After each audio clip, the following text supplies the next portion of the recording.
Two lectures in a row, one right after another. Yeah, this is really, I want to connect this to the lecture you just had, and really try to drive some of this point home while making a larger point. So you see the title on this lecture is Experiments on Consciousness. And I'm going to get on a little bit of a soapbox here, a little bit. By now you have a sense that what makes something a science? You know, if somebody or some discipline wants to call themselves a science, why? What makes something a science? Now, most of us believe that the answer to that is the use of experiments to get at causal relationships, right? So that experiments are the highest. Well, it's our tool for reaching the highest level of understanding of how things are related, not just that they're related. Correlations can tell us that things are related, but experiments can tell us how they're related, what's causing what to happen. And that is the sort of ultimate pinnacle of science. That's how we test theories. Now, some people will, with psychology, they'll say something like it's a soft science, and they'll say things like physics and chemistry are hard sciences. What do they mean by that? So what they typically mean is that in chemistry or biology, you can very often measure exactly what you're interested in. So if it's a chemical reaction, you can see how much of some new chemical is formed, and you know exactly how strong that reaction was. In biology, quite often, you can directly measure or manipulate things in a very clear way and get very clear answers. In fact, I've got math over here for two reasons. One, mathematics is sort of consciousness in action, right? To imagine somebody thinking through things and figuring things out and using shorthands as formulas. This is consciousness. But a lot of times the hard sciences are consider themselves superior because they can represent things mathematically, like Newtonian physics, for example, that Newton had, formulas for acceleration and friction and things like that, how they all kind of came together. And so when they say hard, what they really mean is easy. Quite honestly, if the things you're interested in you can measure directly, and if the interactions are so simplistic that you can capture them in a mathematical formula, then the behavior you're looking at is actually pretty simple behavior. And so that allows you to really kind of grab a handle on that in a very clear way. Here's the thing with psychology. Human behavior is very, very complex. I could say, hey, I'm going to do something with one of you guys. I'm going to tell you to do something, and I'm going to be curious about how you behave, what you do. Well, how you behave at any instant, yes, might be a function of what I say or do, but it could also be a function of how well you've eaten lately, how well you slept last night, whether your current relationships are good or bad, how stressed you feel about COVID, et cetera, et cetera, et cetera. There are so many variables that can affect you. We're never going to capture them all in a simple little formula. Okay, so psychology is much more complex. And in addition to that, it can be very difficult to directly see the thing we're studying, like consciousness, for example. You can't watch somebody's consciousness and see how it reacts to things. And so therefore it's, in my opinion, psychology is the challenging science.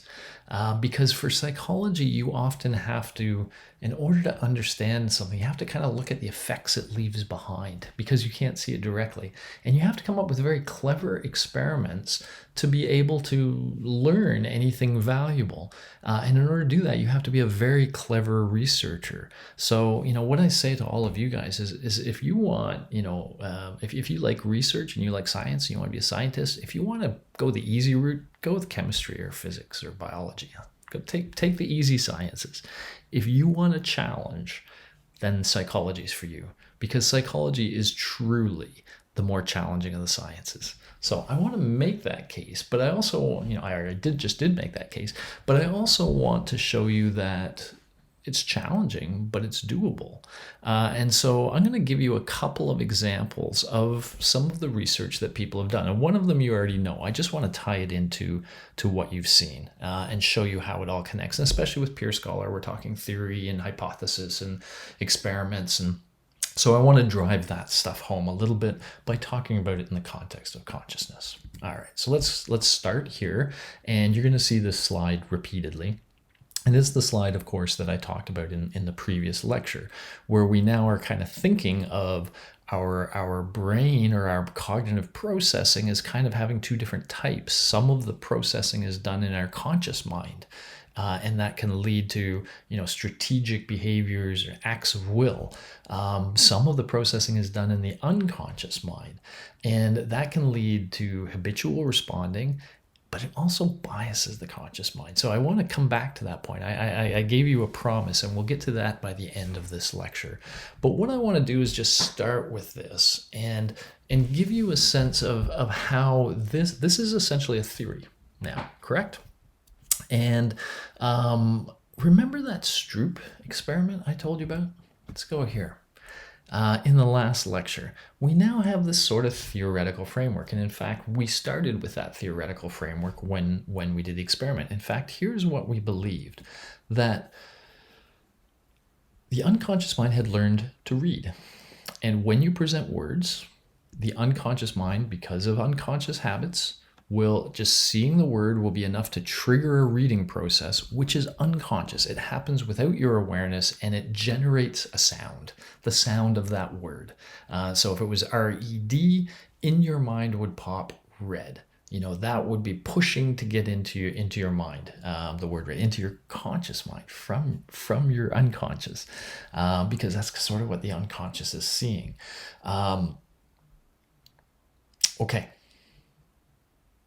And we know from the Stroop effect, if I ask you to name the color of a word, if the word and the color are congruent, you're faster. And that's showing that the unconscious is already generating that word for you. But when they're incongruent, it's slow, because now your conscious mind has to say the color, right? That's the task. That's the goal. Say the color. But the unconscious mind is throwing out this other color, red, but maybe it's red written in green, and so you have to say green. So the idea is this conscious mind has to overcome that in order for you to read the incongruent stimuli. Wow, this is getting... Sometimes you forget how complex things are until you really try to unpack them. Okay, now let's add to that. So we think the normal Stroop effect is really a reflection of this unconscious mind, and it's automatic. Sometimes we use the word ballistic, like a gun. Once the trigger's pulled, there's no stopping the bullet from leaving the barrel. And we think of the unconscious mind there. Once it sees the word, then the reading process is ballistic. It just goes. And then it ultimately might interfere with your goals if it's giving you wrong answers and such. And so you have to, battle it a little bit. Now, what about this? Remember the twist in this experiment?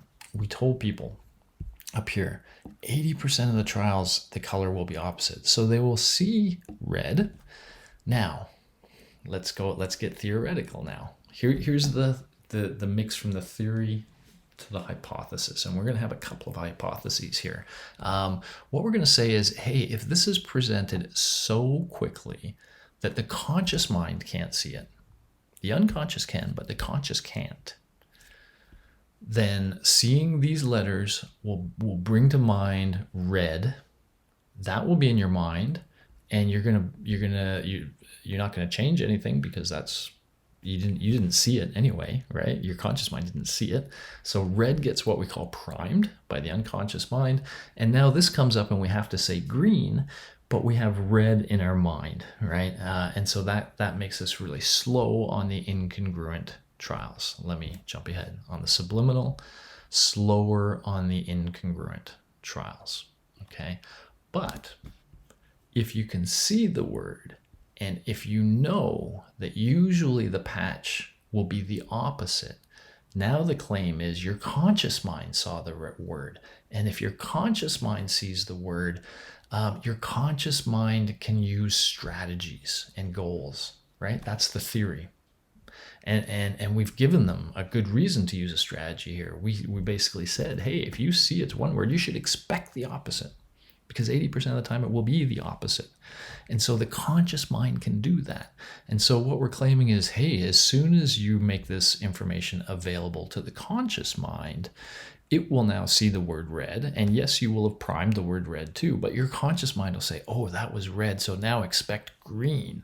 And the conscious mind will be, getting you ready for a green response. And if it is green, you're quick, right? So on these incongruent, the word was red and then the patch was green, or the word was green and the patch was red, you're quick now on those trials because you expect it. So this difference in responding from here, what we imagine is, okay, this is the automatic, this is the unconscious mind. And this is what it does. It just produces a sort of priming effect, a Stroop effect. But when we bring the conscious mind into it, what we see overall is a general slowing a little bit. Remember, these are reaction times, a general slowing, and we see the strategies start to come in where they're getting faster on the opposite because that's what most of them were, and the conscious mind is able to use that strategy to kick that in.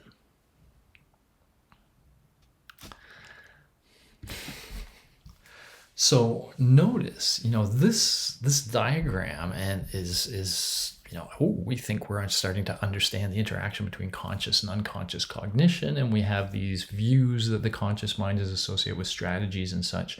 That Stroop experiment was a way to go from this theoretical framework to specific predictions. We'll get a normal Stroop effect when it's just the unconscious mind, but when you bring the conscious mind into it by presenting that stimulus long enough that the conscious mind can see it now you're going to get a completely opposite pattern of results, what we sometimes call a qualitative difference, very powerful in science. So you see that once this guy comes into the picture, things change totally. And why do they change? Because a strategy is being used. And so that's confirming our notion that the conscious mind is the one associated with strategy use, etc. So, a way of testing a theory of consciousness by looking at effects on reaction time to, respond to the color of a box. And so the experiment itself looks pretty simple, but I hope you see now how it's, we started with a theory and then we derived very specific predictions of what should happen in that experiment. And we saw those predictions come out. And that makes us feel like our theory is right. So we can even study something like consciousness. Now, let me give you a totally different one that I think will inform your view on conscious and unconscious influences a little bit more. And also, again, demonstrate how a clever scientist can really do some cool stuff in the area of psychology. All right, so to do this, I have to introduce you to something called the dichotic listening task. And the dichotic listening task is demonstrated here. It would involve a person wearing headphones with one message being presented to one ear and a different message being presented to the other ear. The participant is asked to what we call shadow one of the messages, which means just say what it said right after it said it. So for example, whichever one they shadow, we call the attended. So this person has been asked to shadow their left ear over here. And so they're hearing things like President Lincoln often read by the light of the fire, and he's shadowing. So whatever he hears, that's what he says. Now, at the same time as that's happening, we have other words coming in to the other ear. Okay, so what this allows us to do is present some things with attention and some things without attention. So this is the attended input, this is the ignored or unattended input. And that allows us to look at how these two inputs might interact. Okay, so that's a general sense of the task. Now let me give you a more specific experiment done by Ike in 1984. This is one of my favorite experiments because it's so clever. It's going to take me a second to unpack this. So let me go slowly and say, I'm spelling words here, but a critical thing to keep in mind about this is you're actually hearing words. You're not seeing them in a dichotic listening task. They're being played into your ear. So over on the right, this is the word you're hearing in your attended ear. It could be fair, male, air, mall, flee. And notice what we've got here is two different ways of spelling each of those. These are what are called homophones. They're words that can be spelled in two different ways, but they sound the same each way, fair and fair. Okay, what we're going to do is we're going to present these words to a person in their attended ear, and then we're eventually just going to ask them to write out what they heard. What are the words you heard? Sort of like a memory task. But as they're hearing this word, fair, this isn't two words, this is one word in their ear, right? As they hear fair, then in the unattended ear, we either present paper, which is not related to either of these, or taxi, like a taxi fare, like you pay a taxi fare. So this word is always related to one of the two spellings. Boy would be related to male. So the way I have it, it's these ones. It's always related to the outside one. Okay, but here's the critical thing. For some of these words, you would get the prime, and for some of the words, you would get the control, which is not related to either one. And what you find is really interesting, I think. So again, let's just make sure we have this down. On trial one, the person hears fair in their attended ear, and they might have to shadow it, so they might actually say fair. But at the same time as fair was being said here, in this ear, the word taxi was said. Okay, but they were ignoring that, and they just said fair. Next trial, maybe it was male that they heard, and maybe we presented trip on that one, the control one. So male and trip at the same time, and they say male. Okay, now here's the cool thing. When you ask them to write what they remember, the thing that Ike was interested in is how do they spell that word? How do they spell fair, male, air, etc.? Do they spell it like this, or do they spell it like this? And what he found is that even though they had absolutely no memory of anything that happened in the unattended ear, they didn't remember hearing any of these at all. If you presented a word that was related to one of the spellings, then that is the spelling the person used. So if you presented prince along with air, and then they said, I remember air, they would spell it H-E-I-R. And in fact, we have every reason to believe that's how they thought of it, right? When you hear a word like flee, what do you think? I think Red Hot Chili Peppers. All of a sudden, damn, music out of my head. But when you hear a word like flee, what do you think of the little animal, the little flea? Or do you think of somebody running or fleeing? Well, what it seems like is if we present tick at the same time, you're going to think of the little animal because of the relation. And so what is this saying? And it's making a point I want to kind of make clear to you guys about this unconscious perception that's going on. I stressed already to you that this can trigger habits. So the unconscious mind can in fact be in control of a lot of our behavior. So that's one of the things the unconscious mind does, is it just takes control of things every now and then, and sort of our autopilot works on sort of a habit basis. But it also biases our conscious thoughts. And so when the unconscious mind gets prince and the conscious mind gets air, the sense of the word air you think of is the one consistent with the unconscious mind. The unconscious mind informs the conscious mind how to think about that thing you're focusing on. So it's kind of like you're focusing on this, and this is what you're consciously thinking about, but you're getting a bunch of other information, and that other information is affecting the way you're thinking about what you're focusing on. Let me go back here. So you heard the word fair. You're thinking about fair, but what sense of the word fair? Well, if you heard taxi in the unconscious mind, you're thinking about it in terms of paying somebody a fare. That's what you get in your conscious mind. You don't remember hearing taxi, you don't notice hearing taxi, but that biased your conscious thoughts. Again, a lot like the Darren Brown thing, right? When they started consciously thinking of the ad, then these unconscious things went in and affected their conscious thoughts. So these are not two completely separate channels. The unconscious mind influences the conscious mind. And in fact, just to try to make that point as clear as possible with one final example, imagine we have two individuals speaking with one another here.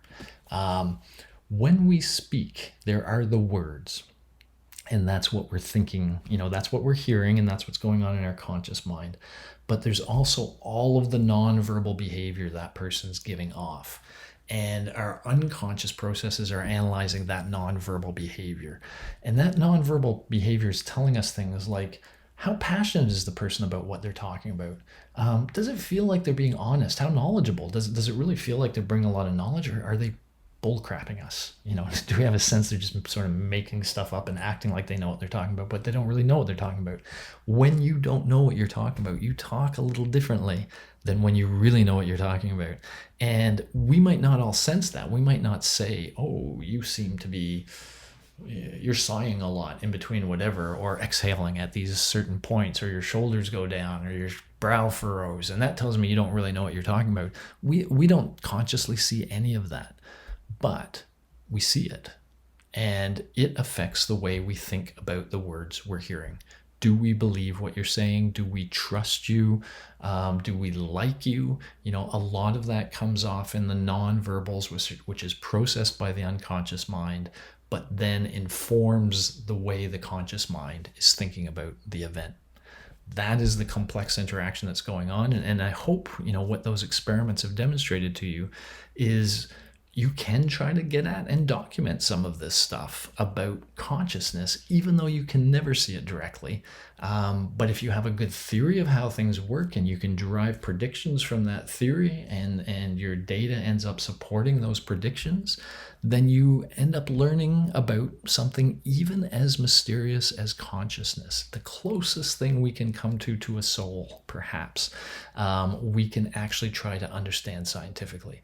It's a really exciting field, and there's still a lot of people working really hard to try to understand consciousness. I think we're going to have fun as we go through this chapter and get our heads kind of pulled around in multiple directions, but I wanted to start you with this sort of firm scientific basis, and then we can go from there. Alrighty, that's it for this one. Talk to you later.